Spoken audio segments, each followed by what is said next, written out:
I grew up on a farm. On farms, people get jobs based on what they're capable of doing, not because of their gender, but if you're large enough to throw hay bales onto the wagon, you throw the hay bales on the wagon. If you're too small, you feed the chickens. You do what you're capable of doing. And so I grew up believing, bless my parents who told me I could be anything I wanted to be, believing that, you know, I was as good as anybody else. Not better than, but as good as anybody else. And when someone told me that there were 2,000 people who went through McMurdo Station in a year at that time, I heard there are 2,000 people who go through. Not men, not women, but 2,000 people. This was my first home at Ohio State. I came to the campus as a chemistry major because that was I grew up on the Appalachian side of the terminal moraine. My school system was not very strong. It was a very economically depressed area, and so the only word I knew for scientist was chemist. About the middle of my sophomore year, I said, you know, if I continue on the path I'm on, I am going to spend the rest of my life in a laboratory breathing carcinogenic fumes. This doesn't seem like where I want to go with my life. But when I was 12 years old, my parents told me that they could not afford to send me to college, but they wanted me to go. So I needed to get jobs and a scholarship to be able to go to college. And since I was paying for it, I really felt like I didn't want to fumble around trying to figure out what I wanted to be as a major while I was paying for going to classes. So I needed a job. I was going to take some time off. And I was thinking about the Peace Corps when I opened the Lantern one day, and there was an article about a graduate student who had worked in Antarctica, and I said, that's a job for me. So I walked into the Institute of Polar Studies and said to the secretary, hi, I want to apply for a job in Antarctica. And Peggy, the secretary, took great pity on me. Everyone in the room turned around and looked at me because they had been putting in proposals for years to get to the ice, and some had been successful, others not so. So it was kind of surprising to them. And she said, well, you know, they've never sent women to Antarctica before to do research. But this is the first year that there will be a team going to Antarctica. Dr. Jones is going to be the head of that team. She has a full crew. There was no advertisement. I just walked in off the street. She has a full crew, but I'm sure she would talk to you about it. I'll call her and see if you can talk to her. And I did. I explained to her, well, I was a big farm kid, strong. I was a chemistry major. She was a geochemist and would need help with her samples. I told her I had done some outdoor camping. Yes, that was sort of true. I mean, it was true I was outdoors, but not quite like in Antarctica. And I told her I took outdoor cookery in 4-H. So I was, she listened and she said, well, that's interesting. Just give me your contact information and we can talk, you know, about maybe something in the future. The next morning she called me and said, one of my team members just dropped out. Would you like a job? And I said, yes, I'd be delighted. So I was on my way to Antarctica. Actually, it was the end of the quarter. I wrote a little note to my parents and put it on my stuff. They were going to come and get my belongings. I was going to a wedding of a friend, and I wrote a note saying, hey, Mom and Dad, I just got a job in Antarctica for next fall. Thinking, of course, that my parents would be just delighted out of their minds, and I was sort of right. My father was delighted, and my mother was out of her mind. But I need to explain to you something about the time period, because I can see in the audience there are people who weren't born in 1969. This was a turbulent time. It was a time of hippies. It was a time of women's liberation. It was a time of talking about equality for all people, for minorities and women. It was a time of bra burnings and in spite of the fact that my niece asked me how I could take a picture while I was burning my bra. That's not mine. The culture was pretty hedonistic: sex, drugs, rock and roll. The reason women had not gone to Antarctica until 1969 was not a fault of the National Science Foundation, who was ready at least a decade earlier during the International Geophysical Year to send women. The Navy was doing the logistical support, and they adamantly objected to this. The Navy was a little bit more straight-laced than most college campuses. At the time, you will notice it says, "You are now men of the US Navy." You will note that they have nice short haircuts. And so when the Navy agreed to this, they put some criteria on it, you know. You have to be out in the field. You have to be about at least 200 miles away from McMurdo most of the time, so we don't cause any problems. If you can't hack it, and we send you back to the United States, we will not have women working in Antarctica again. Well, again probably meant a few more decades, but again. If you cause any problems with the 2,000 men and 4 women, if anything happens, women will not come back here. So we knew that we could not fail. We knew that nothing could go wrong. We had to do everything correctly, or people following us would not have opportunities that we were given. And the Navy probably knew at least a little bit what they were worried about, because if you look behind these gentlemen who are Navy men at Little America, it's all pinups. And as a matter of fact, in case this happens to look like any of your mothers or grandmothers, they were. My generation didn't invent sex. We talked about it an awful lot, though. And a lot of people talked about it an awful lot at that time period. So the Navy was really concerned. When a colleague of mine, subsequently a colleague of mine, went to Antarctica this same year, his physical consisted of going to his local doctor and talking about dive watches for 30 minutes. Our physicals consisted of being sent to Bethesda Naval Hospital, probed, sampled, talking to clinical psychologists for an entire day. So it was very clear the Navy had some real concerns, and that they were making it very plain to us exactly what they were concerned about. If I hadn't known what they were concerned about before that physical, I did afterwards. The members of our team, and I should say that there were actually 6 women in Antarctica this year. One lady was from New Zealand and was a New Zealand researcher with her husband, and they worked separately someplace else. They were there because the US Navy also did the logistical support for New Zealand and felt it was important to incorporate them as well. Since they were going to have women, they might as well get it over with. They also invited a person from the press, whose name I can't remember, I apologize, but I'm sure that somebody in the archives knows that answer. But our team consisted of Dr. Lois Jones, who had just gotten her PhD here at Ohio State in geochemistry, Kay Lindsay, who was an entomologist. She worked on mites and springtails. She was an Australian national. Her husband had been to Antarctica before, and Lois felt that Kay would, having talked to her husband, understand what she would face in Antarctica. Whoops.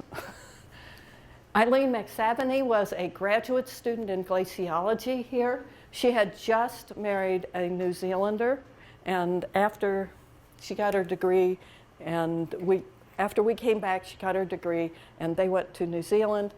After we came back, Kay actually went back to Australia. So that only left 2 of us in the United States afterwards, and then me. And I brought the hat. So you'll recognize me through most of these pictures because I brought the hat. I always wore that one. Okay. For those of you who are not as familiar with Antarctica, this, I believe, is a map from that time period showing bases, but McMurdo Station is right here, New Zealand and Australia is here, South America is right there, Africa is right there, and you'll notice Scott Base. McMurdo Station and Scott Base were a short distance apart, I'd say less than a mile apart, through a very low mountain pass. And there was a lot of interaction. This is South Pole Base, and I will be talking about the dry valleys, which are generally in this area, because we couldn't stay in McMurdo. And of course, we wouldn't have stayed in McMurdo because the project we were working on involved looking at rock weathering in the dry valleys. So we spent short periods of time in McMurdo. However, we went through Christchurch, New Zealand, and for those of you who know, this picture may be flipped. Sorry, I couldn't quite tell. My slides are 45 years old and a little dusty, and I don't have access to quite all of them. Some of them are at my mother's house, and I haven't been able to dig them out yet. So I used pictures from the internet and my slides. This is one of mine, but maybe backwards. Christchurch, New Zealand was where we were supplied with our gear. It was a supply base for the United States. Given that the Navy did the logistical support for them, they provided a supply base for us for staging to McMurdo Station. This is one of my poor slides, but I apologize. We went to Antarctica on a ski-equipped C-130 aircraft. It was not a passenger airline, people. This thing was, we had little jump seats.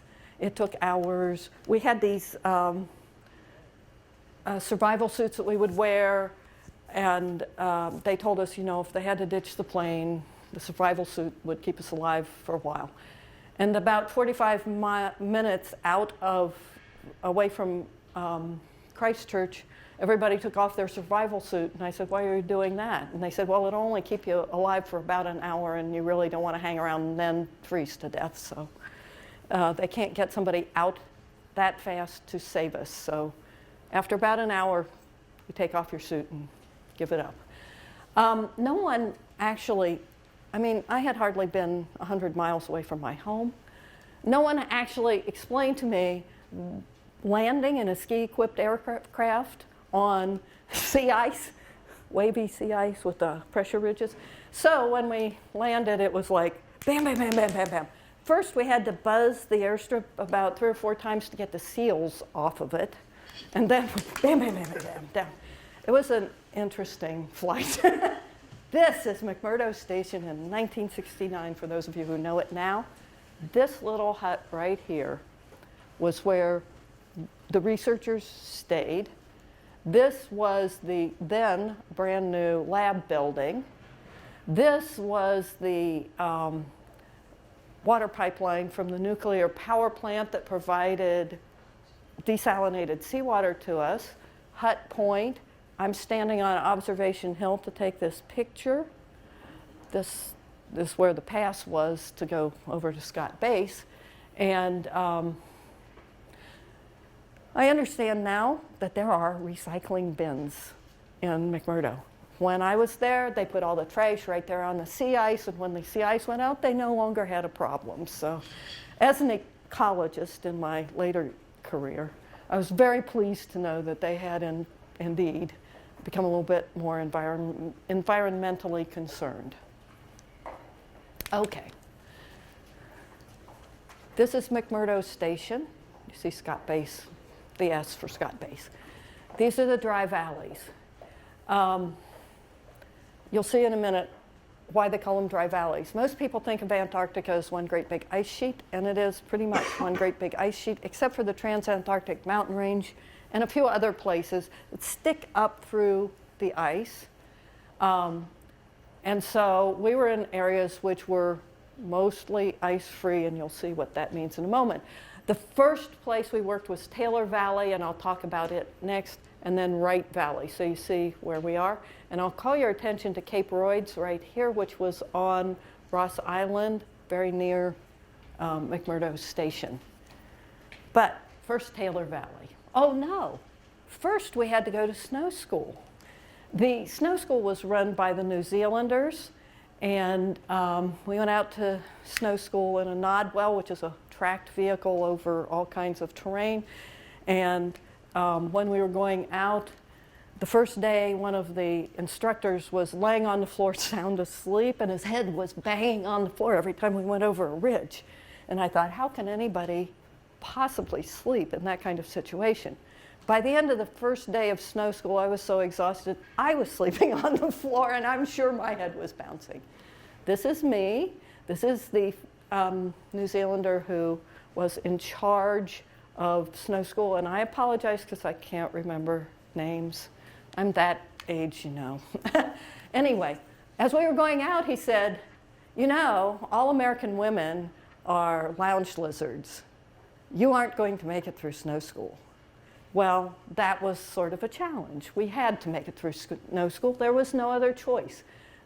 They were teaching us not to fall into bottomless crevasses, although in the dry valleys, there are no bottomless crevasses because we weren't on glaciers. But anyway, we had to take snow school, we had to pass, and yes, we did, and actually with flying colors.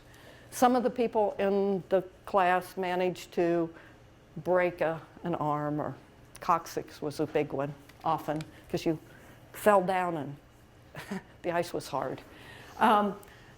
If you injured yourself, if you were injured, they would send you home immediately because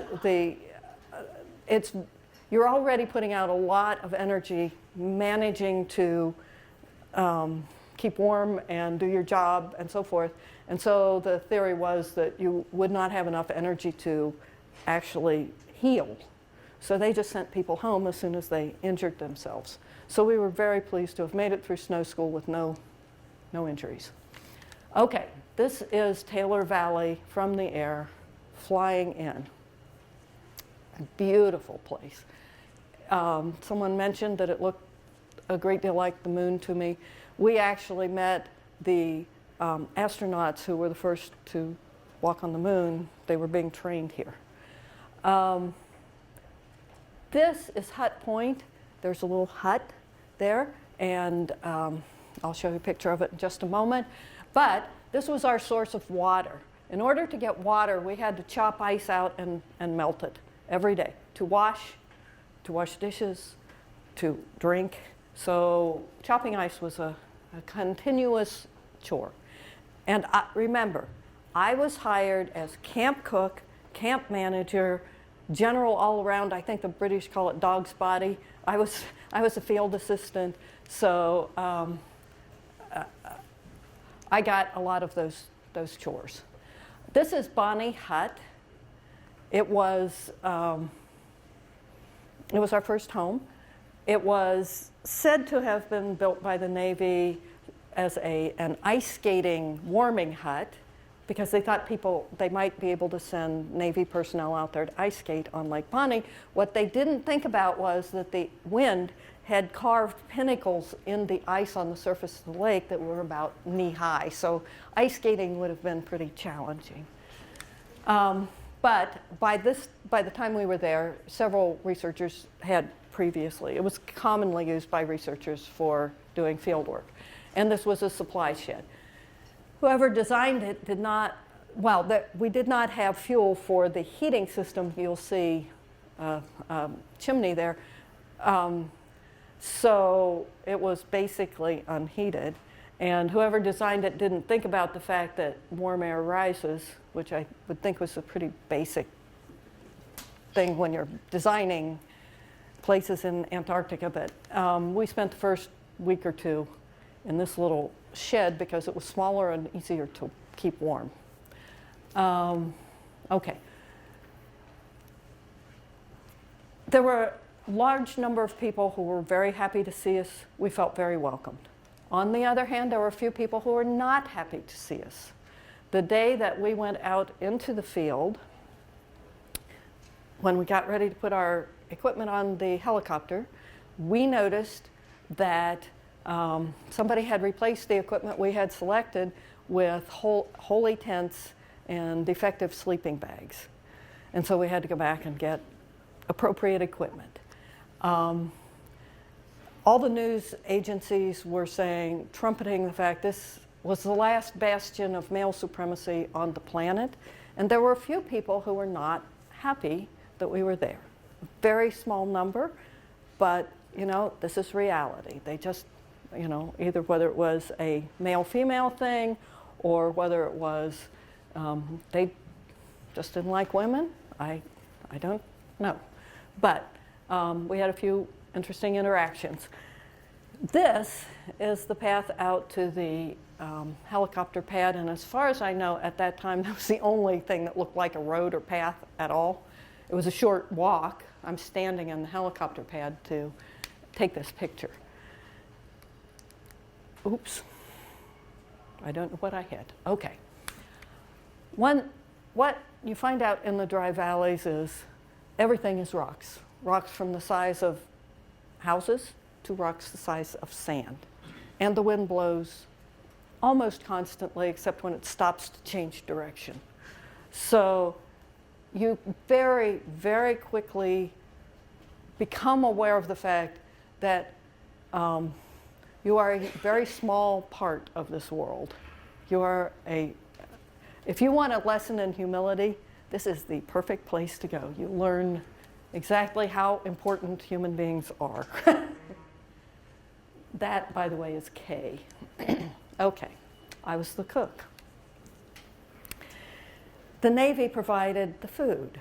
The Navy was used to feeding lots of people, so they gave us like boxes, 25-pound boxes of frozen chicken. So yes, that is my rock hammer and rock chisel getting chicken out of the box so I could cook it for supper. We didn't have any problem keeping things frozen. That was good, but getting them out of the boxes proved to be an interesting challenge, and dealing with large quantity was also interesting.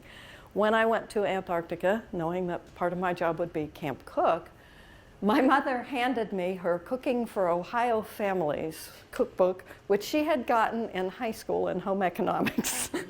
So the first day I said to people, "What do you want for breakfast?" And Kay Lindsay, I think in jest, said, "I want an omelet." No, I want a souffle. So I open up the book and it says, take 6 eggs, separate the whites from the yolks. And I'm looking at a number 10, i.e. a gallon can of frozen eggs. They just cracked eggs till they filled up the gallon can, stirred them a bit, and put a lid on it.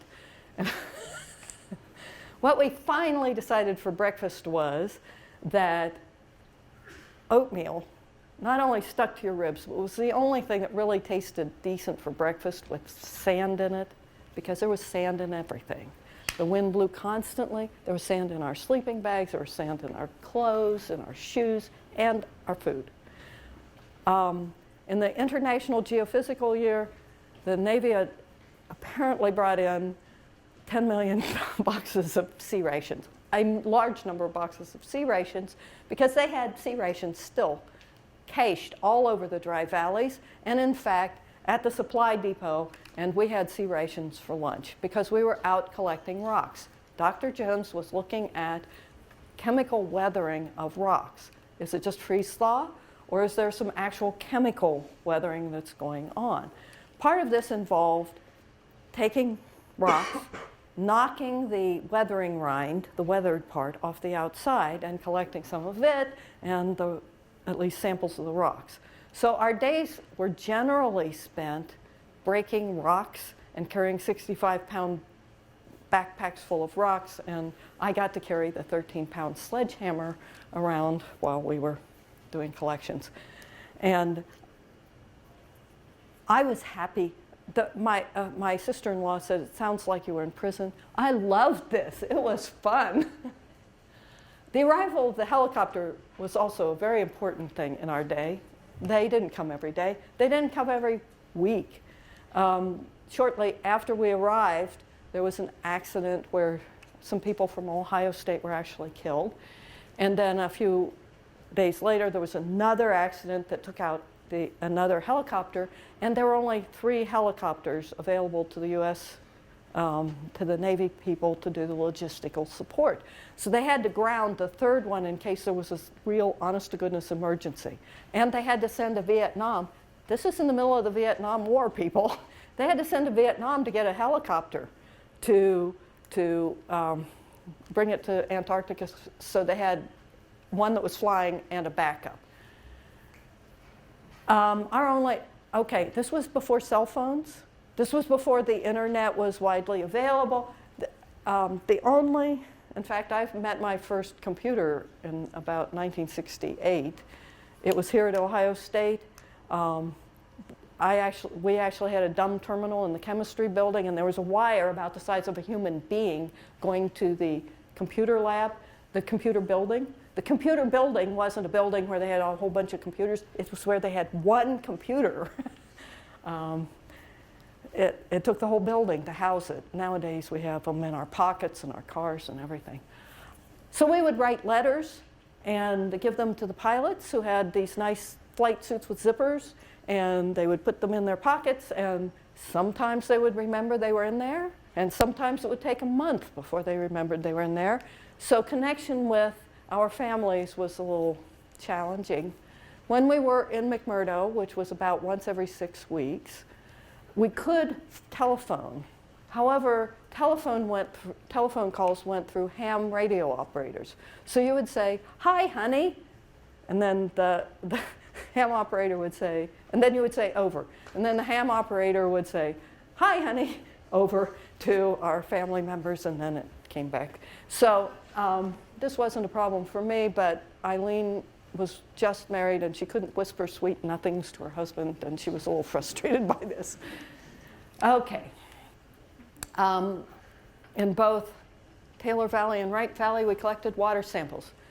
We hand drilled with this hand auger through 14 feet of ice, and then we pumped with this thing that looked like a bicycle pump and filled up these 55-gallon drums that are behind Eileen, and we did some water chemistry in this tent. Keep an eye on this tent, because this is what we lived in when we went to Wright Valley, these tents, just like this, 2 persons to a tent. Okay, so it was hard work. But we were looking at whether there was any indication of weathering in the lakes, weathering materials that came from rock weathering in the lakes. As best I can tell you, I never had a chance to see the study plan or proposal, NSF proposal for this research. So there are a few things I'm guessing on this, but I know that we were looking at rock weathering primarily. The Navy was, when they caved in about allowing women, said, "We are not going to go through having people barraging us to do this, that, or the other thing to get to the South Pole. Let's get it over with. We're going to collect all of them up and take them to the South Pole." So that's me, that's Lois, that's the admiral who was in charge of the operations in Antarctica, the lady from the press, Eileen, Kay, and the New Zealand lady. And we walked out the back of the C-130 because the admiral did not want someone to be able to say, "I was first." They wanted us all to walk out and step out at the same moment and get it over with. For those of you who have been to the South Pole base, you will not recognize this as South Pole base. You'll see hoarfrost. This is inside the base. This is where people were living. The hoarfrost on the walls, the ice on the floors. Apparently, the engineer who designed this did not realize if you put a warm base on top of a cold glacier, it's going to melt down into the glacier. So there was, gradually, ice was building up so that you couldn't actually stand upright at one point when you were in the South Pole base. Not fortunately by this time, but you sure as heck didn't jump out of your bunk in your bare feet in the morning. sadly, this is the only picture I could come up with. This little silver thing is the top of what was designated as the South Pole, which is painted orange and black. This is a signpost showing distances like Philadelphia, 8,910 miles, Berlin, Griffin, Georgia, Venice, Florida. People who were there would put their hometown, the names of their hometowns up and how far away they were from home. The standard welcoming ritual for working at South Pole Base, by the way, it was a nice brisk summer day of minus 50 degrees when we got there, and of course the wind was blowing. The welcoming ritual was to go into the sauna, get nice and warm, and then run in your birthday suit out around the South Pole a couple of times and back in. And we were strongly encouraged to do that, but thinking that that might qualify as something the Navy really wouldn't like, we decided that was a very poor idea. So no, didn't do that. For those of you who have been to Antarctica, that's Jack Raniere, who was the public information officer for the National Science Foundation. How long was your total? Oh, thank you. We got there just at the beginning of November and shipped out in February. Actually, it was probably late October. So it was 3.5 months, roughly. So anyway, we were there for a day. It was a day trip to the South Pole. And there was really no scientifically defensible reason for us to go there. It was really that the Navy wanted to just get it over with, which kind of makes you feel a little depressed that you're just there to get it over with. Yes? At any point, did you wish you were not there? No. There was not the first night we were out in the field, they put us out late. We had to switch equipment and so forth. And I was very tired, and I honestly thought I was not going to wake up in the morning because I was very cold. But fortunately, the Navy gave us these wonderful Eddie Bauer 10-pound of down sleeping bags, which we learned to love with a passion. They were wonderful. No, there was not a moment that I regretted my decision to go. It was like a gift. Every morning I woke up thrilled to be there. When I will say that Lois and I shared a tent while we were in Wright Valley, which we were in for a longer period of time. Is it working? And I slept for 12 hours a day because I was tired. She slept for 4 hours a day. For some reason, she had difficulty sleeping, and I have no idea what she was doing for the other 8 hours. Okay, when we were in McMurdo, after I had done the chemistry or whatever lab work we were doing, got in a shower, ordered all the supplies that we needed and so forth, if I had a little extra time, I was allowed to go help some of the other research projects that were going on from other universities. This is one from California. They were studying why fish that are swimming underneath the ice don't freeze solid, because it's very cold right below the ice. It's like swimming in ice. Well, it is ice water. It's like swimming in iced tea or something. It's very cold. So they were looking at is there some sort of antifreeze in the fish's blood. So I got to go fishing. That was fun. We also went to Cape Royds because it and Kenya, a spot in Kenya, Africa, are the only two places, at least at that time, where a mineral called kenyite was known from. And Dr. Jones wanted to collect some kenyite. So we went to Cape Royds and collected some kenyite and actually got to see some penguins.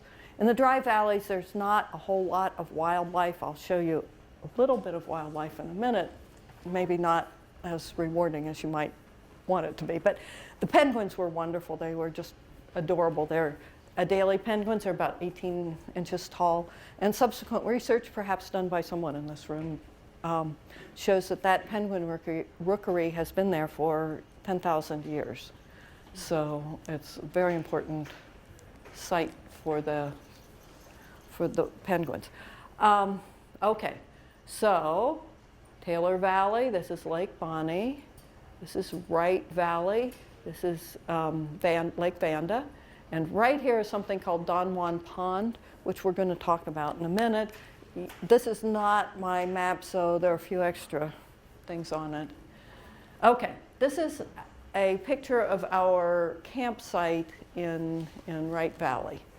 We slept in these 2 tents, and then there's a 3rd tent right here. You always kept your cooking tent separated from your sleeping tents, because if you burn down your tent, and with it your wonderful 10-pound down sleeping bag, you are in big, big trouble.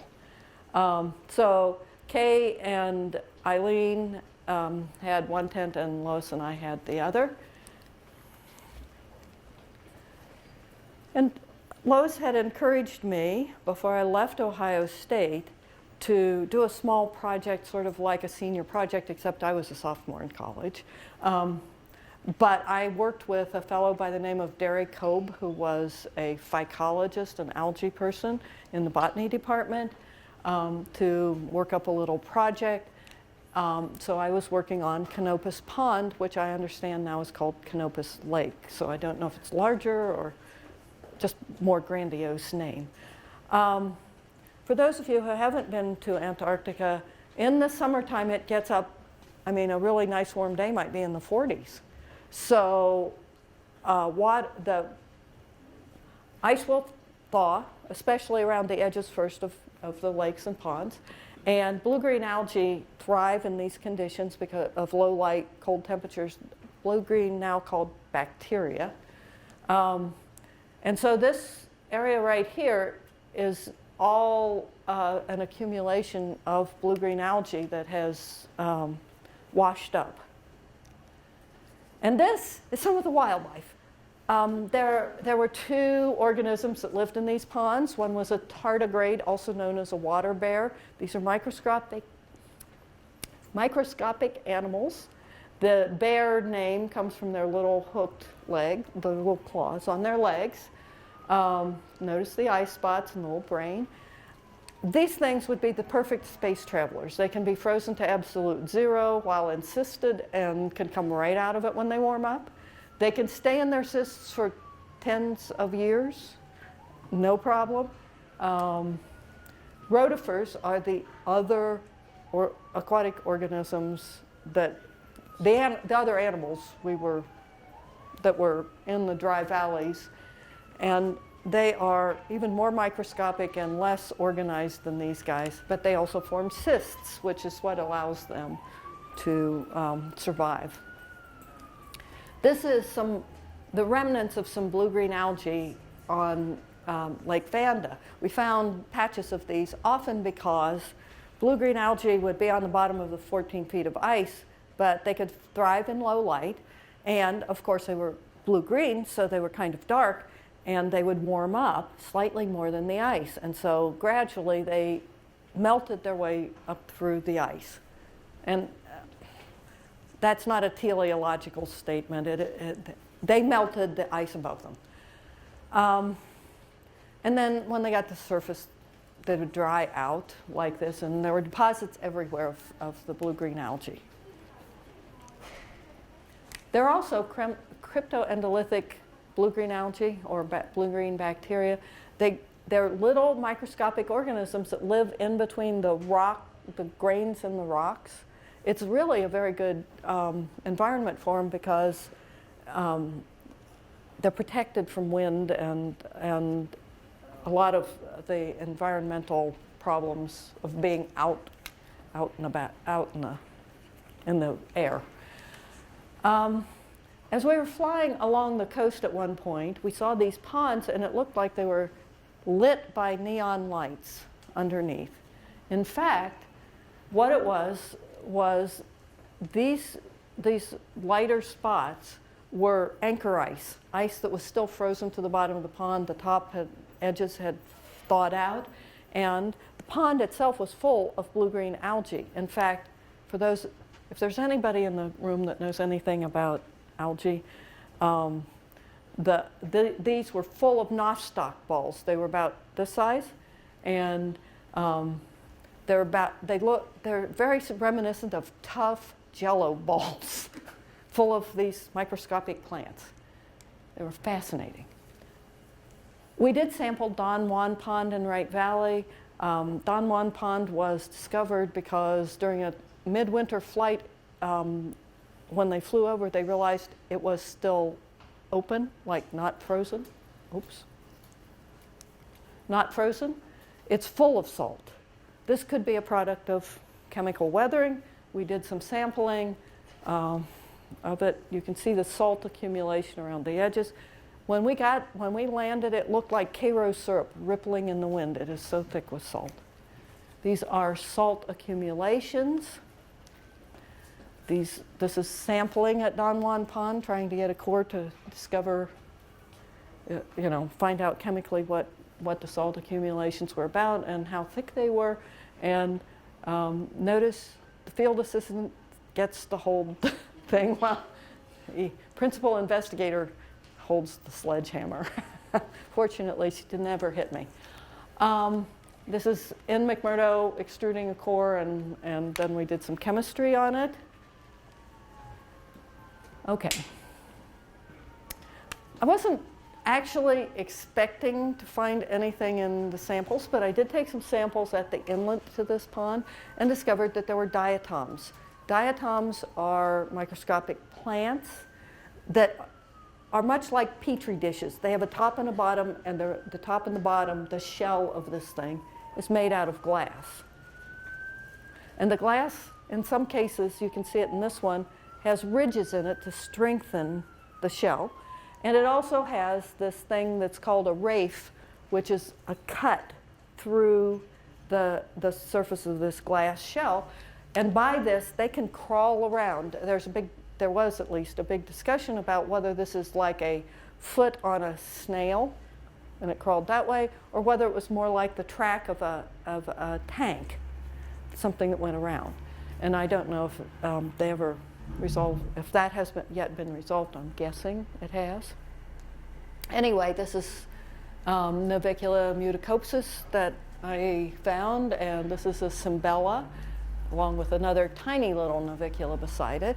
And I did write a paper, so I actually did get some small thing in the Antarctic Journal about the diatoms from Don Juan Pond. But sadly, all good things have to come to an end. And, oops, that's what I did. Sorry, people. I know. I'll set it down. This is 2 o'clock in the morning, looking out from McMurdo across the Sound at southern Victoria Land. It was such a beautiful place. It was such a wonderful time. It was a time that I saw things I never thought I would see in my lifetime. And it was a time where I was resolving what I wanted to do with my life. I certainly decided there that I needed to do field work and I needed to be a researcher. I loved it. I actually wept when I had to leave Antarctica. And I came back to Ohio State and there were riots. And then there was Kent State. So they sent everyone home.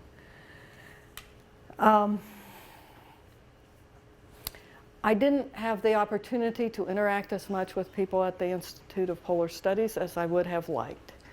And the after story is this. At some point in the riots and the this and the that, someone from the National Science Foundation came to Ohio State and asked to talk to me. Lois had gone to Georgia, Kay had gone to Australia, Eileen had gone to New Zealand with her husband, so I was the only one left, and John Spletstesser somehow managed to find me, and he was the deputy director, I think is the appropriate term at the time, and the fellow from the National Science Foundation asked if I knew that Kay was collecting mites and springtails. And I said, sure, I knew that. I'm a biologist. I watched her collect them. And he got extremely upset and said that none of us would ever set foot in Antarctica again, because apparently it was not only, it had been proposed and the National Science Foundation said you can do this part of the research but not this part. But Kay chose to do what she wanted to do. And you know, I was the cook and chief bottle washer and field assistant, so I had never seen the study plan. I had no idea. But as a result, not only the positive things like I learned that what I wanted to do with my life, but also that statement that none of us would ever set foot in Antarctica again caused me to go a different direction with my career. So I went off to the University of Georgia and got my PhD in ecology and studied organisms from stressed environments, but different kinds of stresses. And as a result, I lost track of people at the Institute of Ecology the few that I knew, Institute of Polar Studies, sorry, folks, that I knew, and disappeared from view. So now you found me. And that's the story. Have people got questions?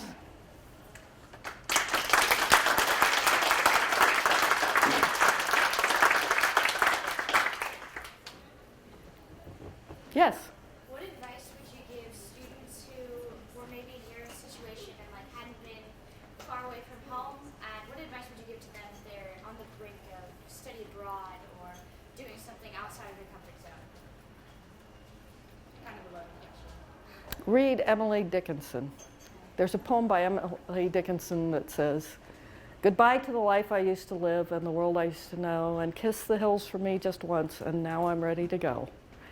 You know, do it. I don't know if you are familiar with Joseph Campbell, who was a comparative religionist, but he talked about the hero's journey. And each person has to, in their lives, go through a hero's journey of some kind. A recognition that, yes, I'm an adult and I am capable and I am confident that I can live my life. And that's really important. People really need those kinds of experiences. And they'll find out that the world is really generally a pretty nice place and people will help you. So, yeah, I'd encourage people to jump into it with both feet. You mentioned that the Navy just kind of wanted to get it over with, wanted to, get this women's expedition. But were the women from Ohio State the only ones who were expressing an interest to go to Antarctica at that time, or was it like a selection? Well, no. I'm sure that women from Ohio State were not the only ones.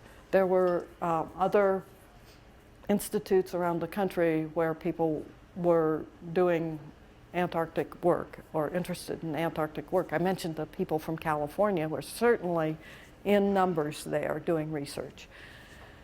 I think part of the reason why Dr. Jones' work was selected, in part, was because it was probably the strongest proposal. She had just gotten her PhD. Her proposal was to look at rock weathering, which was a valid question that people had at that time. And it had the advantage of being 200 miles away from McMurdo. So people wouldn't be in town in the path of maybe some problems. I think the Navy was as much concerned about what the wives of Navy men would say with women around when they hadn't seen their husbands for 14 months as they were about our safety and what we were doing. In fact, I don't think it was their concern at all what we were doing. It was to keep us away from their people. And let's face it, the Navy guys had a terrible time. They were stuck in McMurdo, except for the helicopter pilots. They couldn't go anyplace. They were forbidden to go out on the ice. If an emperor penguin walked by, all the researchers ran out to the ice and take pictures of Navy guys who were stuck up in McMurdo, not allowed to get out there. They had movies. I'm sure they had card games. But there was really not a whole lot to do in McMurdo per se after you got done work, whatever your duty assignment was. So. And what was the point of the rock weathering research? Like, what was that intended to? Well, there were some geochemists. Okay, geochemists, if there are any geochemists in the room, please correct me if I say this wrong.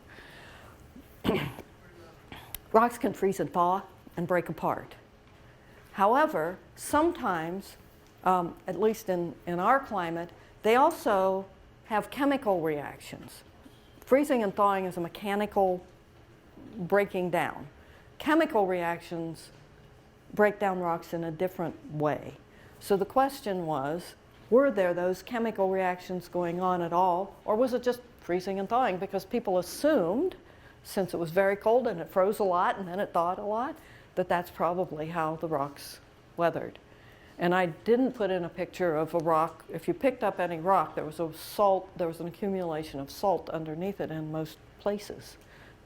So that's what we were looking at. Does it have materials in it that would indicate a chemical reaction or not?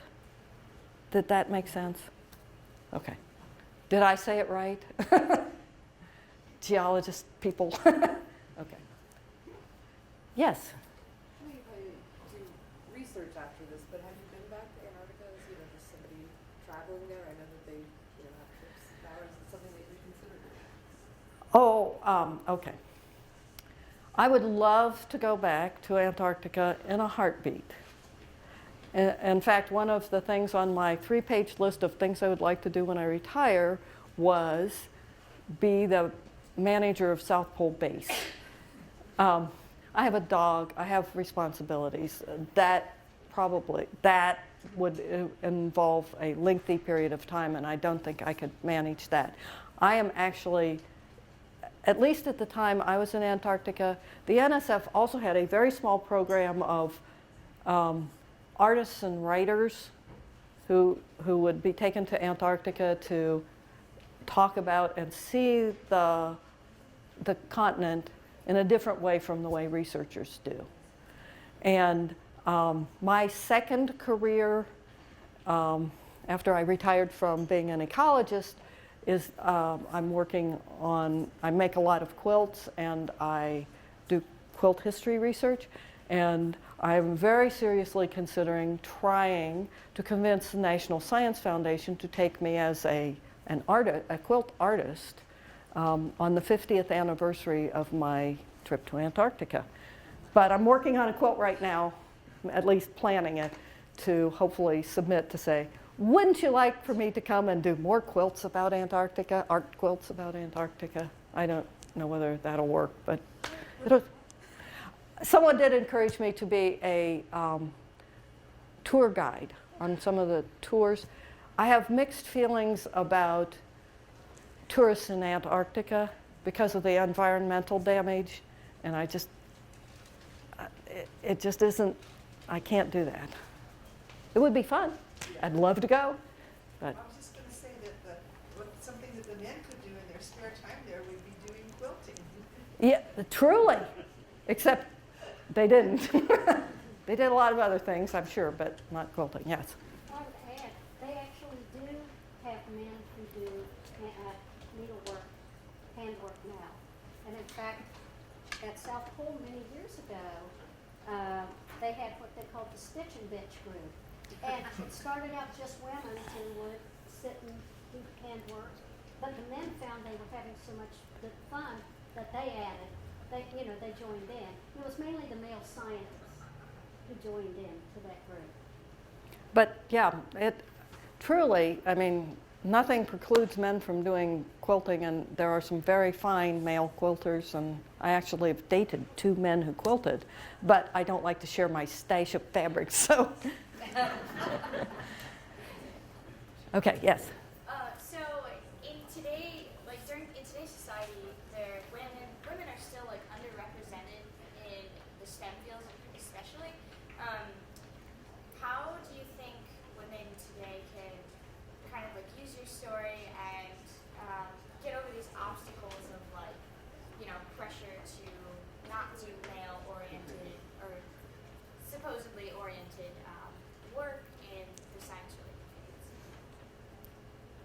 my experience tells me that you tend to create your own chains. If you let people tell you you can't do things, you can't do them.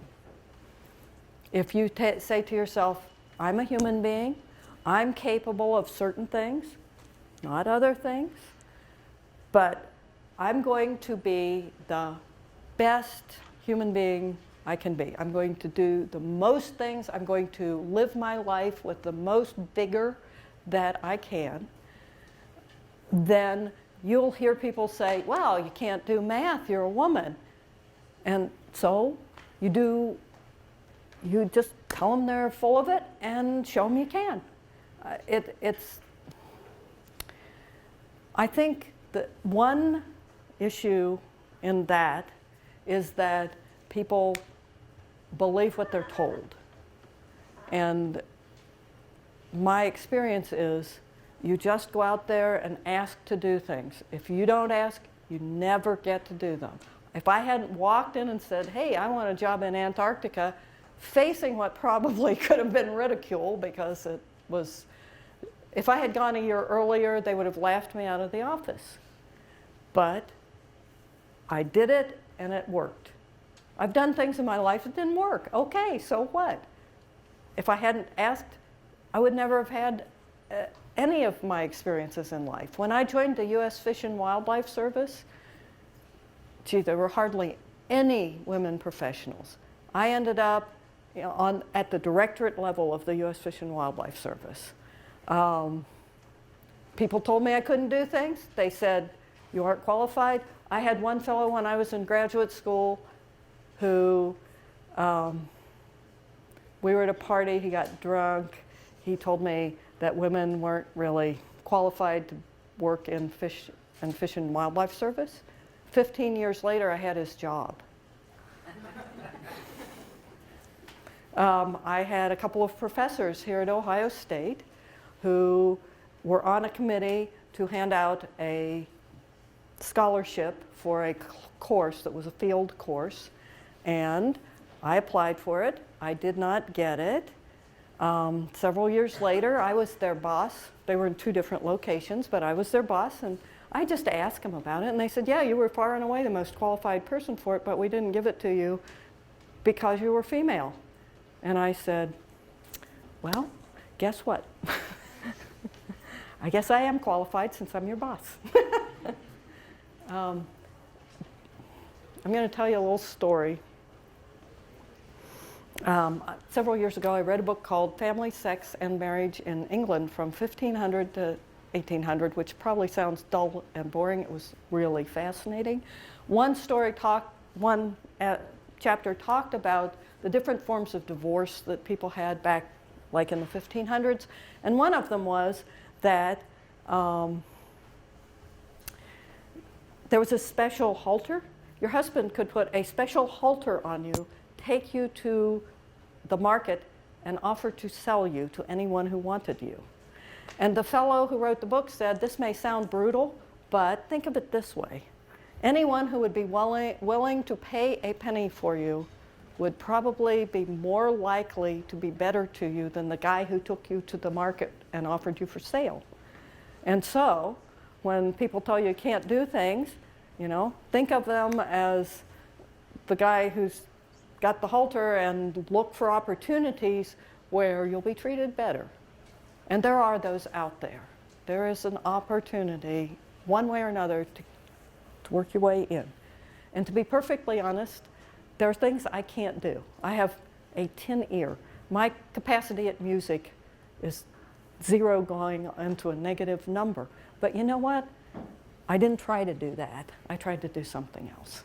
Does that help? No, thank you. Anybody else? We have time for one more question. Yes. A long time ago, I heard a story about people being assigned to Antarctica.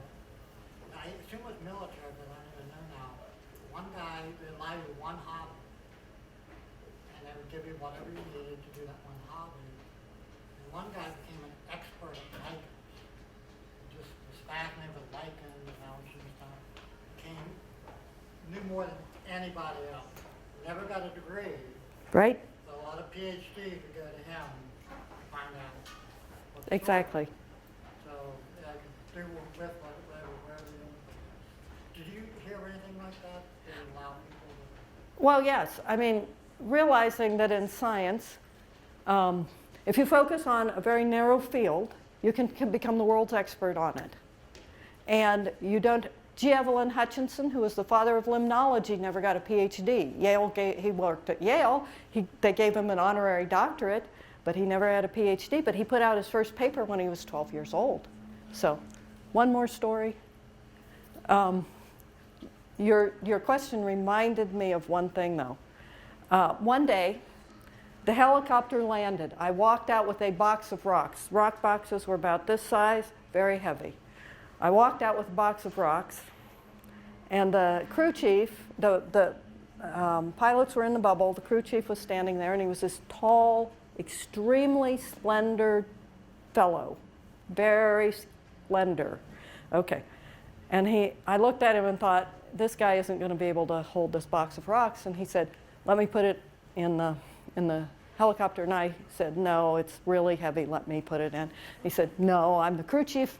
I'm going to put it in. And I said, no, it's really heavy. And he said, no, I'm the crew chief. And of course, the pilots are watching this whole thing. And he said, look, darn it, I'm the crew chief. Give me that blankety blank box of rocks. And so I handed it to him, and he went straight down to the ground. And the poor guy had to be transferred out of Antarctica because he got so much flack because one of the girls dropped him to his knees, so to speak, actually on his face, so to speak. So there was a lot of tension around that issue of men and women. Okay? Thank you. Thank you. Thank you for being such a good audience.